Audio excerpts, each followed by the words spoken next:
Hello friends, एक बार फिर से स्वागत है आपका हमारी चैनल अनलिमिटेड स्टोरी पर। दोस्तों, आज जो मैं आपको कहानी सुनाने वाली हूँ वो एक अंधी लड़की की कहानी है जिसे एक लड़का पागलों की तरह प्यार करता है। तो चलिए सुनते हैं उनकी प्रेम कहानी। कॉल सेंटर के बाहर लंबी लाइन लगी थी। नौकरी तो 10 लोगों को मिलने वाली थी, पर लंबी कतार बता रही थी कि नौकरी की आशा में 300 लोग लाइन में थे। शालिनी ने लोगों की बातचीत से ही अंदाजा लगा लिया था कि नौकरी का आवेदन करने वाले ज्यादा लोग हैं।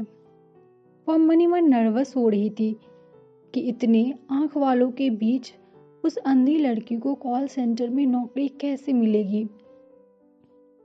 तभी प्यून ने उसका नाम पुकारा और वह अपनी बहन स्नेहा के साथ अंदर जाने लगी, लेकिन प्यून ने स्नेहा को अंदर जाने से रोक दिया। स्नेहा ने बताना चाहा कि उसकी बहन अंधी है, मगर शालिनी ने उसके हाथ को दबाते हुए इशारा करके उसे रोक दिया और अकेले ही अंदर जाने का मन बना लिया। शालिनी इसी भ्रम में थी कि वह अंधी है तो क्या हुआ, उसके पास शिक्षा की आंखें तो है। मगर आज उसका यह भ्रम टूट सा गया। उसे कॉल सेंटर की नौकरी के लिए अनुपयोगी माना गया। वह वापस बस में अपने शहर जा रही थी। उसके आंसू रुकने का नाम ही नहीं ले रहे थे। वह स्नेहा से कह रही थी कि पिताजी ने अपना सारा पैसा मेरी पढ़ाई में लगा दिया। अब अगर मुझे नौकरी नहीं मिली तो 2 वक्त की रोटी भी नसीब नहीं होगी। उसकी ये सारी बातें उसकी सीट के पीछे बैठा राजू सुन रहा था। वह शालिनी के पड़ोस में रहता था और मन ही मन शालिनी को बहुत पसंद करता था, मगर वह जानता था कि हीन भावना की शिकार शालिनी कभी उसकी जीवन संगिनी बनने को तैयार नहीं होगी। राजू को समझ नहीं आ रहा था कि वह किस तरह शालिनी की मदद करे। सोचते सोचते आखिर उसके दिमाग में एक योजना आई। उसने घर आकर शालिनी से मुलाकात की और उससे स्पष्ट शब्दों में कहा कि मैं तुमसे प्यार करता हूँ। हालांकि मैं सुंदर नहीं हूँ और शायद तुम्हारी आंखें होती तो तुम मुझे रिजेक्ट कर देती। शालिनी की आंखों में आंसू आ गए। उसने कहा, वो पागल होते हैं जो अपने चाहने वाले को रिजेक्ट कर देते हैं। पर राजू, मैं तुमसे प्यार नहीं कर सकती। तुम अपने लिए कोई आंख वाली लड़की ढूंढो। राजू निराश होकर वहां से चला गया।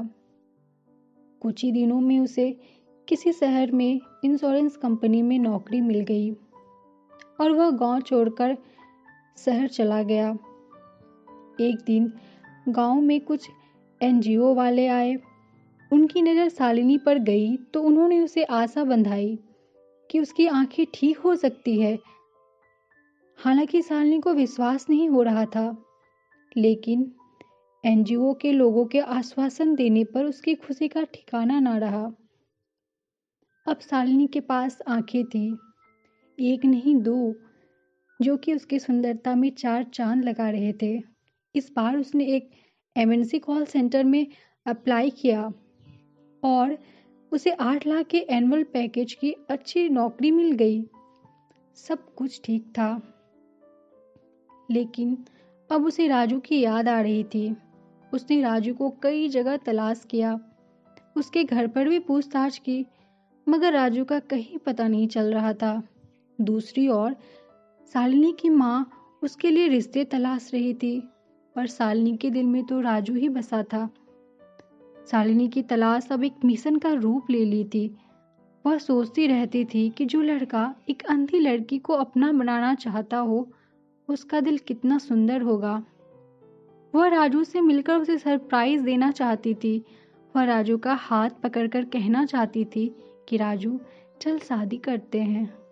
पर इसके लिए राजू का मिलना भी तो जरूरी था।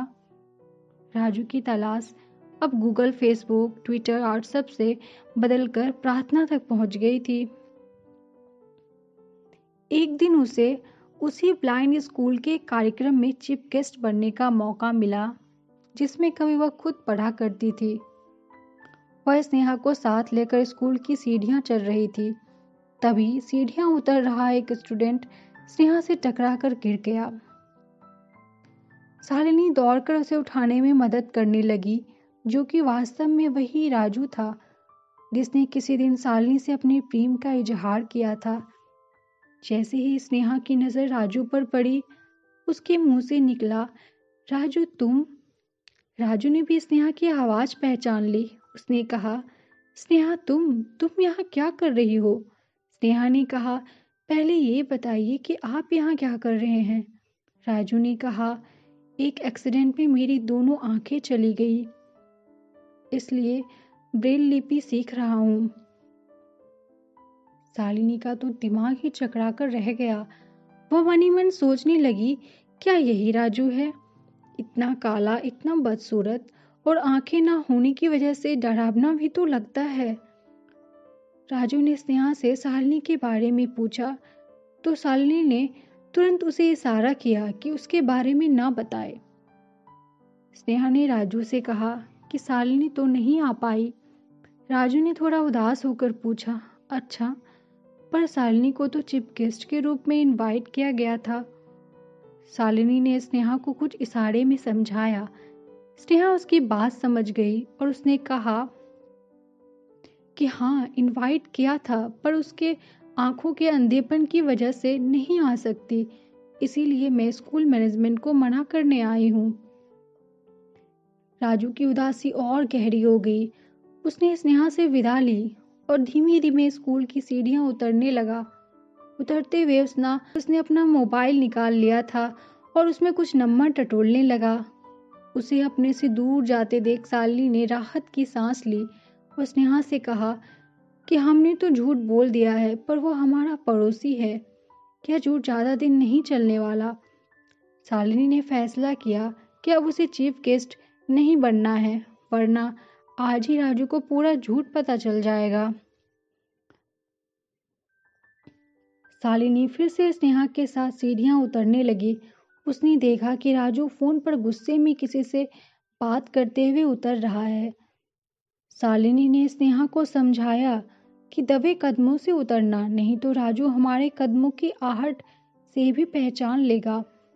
दोनों दबे कदमों से राजू के करीब से गुजरी, मगर फोन पर चल रही बातचीत से शालिनी को झटका सा लगा। वह थोड़ा रुककर ध्यान से राजू की बातें सुनने लगी। राजू फोन पर एनजीओ के लोगों को डांट रहा था कि शालिनी आज भी नहीं देख पा रही है। वह एनजीओ वालों को न जाने क्या क्या कहता जा रहा था। आखिर में उसके आंखों से आंसू निकल पड़े और एनजीओ वालों का बद्दुआ देते हुए कहा, तुम लोगों ने मेरी शालिनी की जिंदगी खराब कर दी। काश मेरे पास और आंखें होती तो मैं दोबारा उसे अपनी आंखें दान कर देता, मगर इस बार तुम्हारे पास नहीं आता। सारी बातें सुनकर शालिनी की आंखों से आंसू बह निकले। वह राजू से जाकर लिपट गई और माफी मांगने लगी। उसने जो झूठ कहा था वह सब भी बता दिया। राजू ने हंसकर कहा, अरे पगली, मैं तो जानता था कि आंखें मिलने पर तू मुझे रिजेक्ट कर देगी, इसलिए तो मैं खुद ही तुझसे दूर चला आया।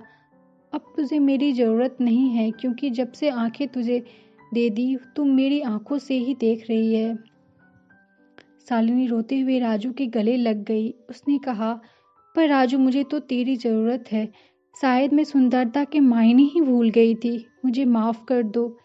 शालिनी राजू के साथ ब्लाइंड स्कूल की सीढ़ियाँ चढ़ रही थी, क्योंकि उसे दुनिया के सामने एक ऐसे इंसान को लाना था जो उसकी नज़र में देवता था। तो दोस्तों, कैसी लगी ये अनोखी प्रेम कहानी? अगर अच्छी लगी हो तो प्लीज़ इसे लाइक करें और मेरे चैनल को सब्सक्राइब करें। धन्यवाद।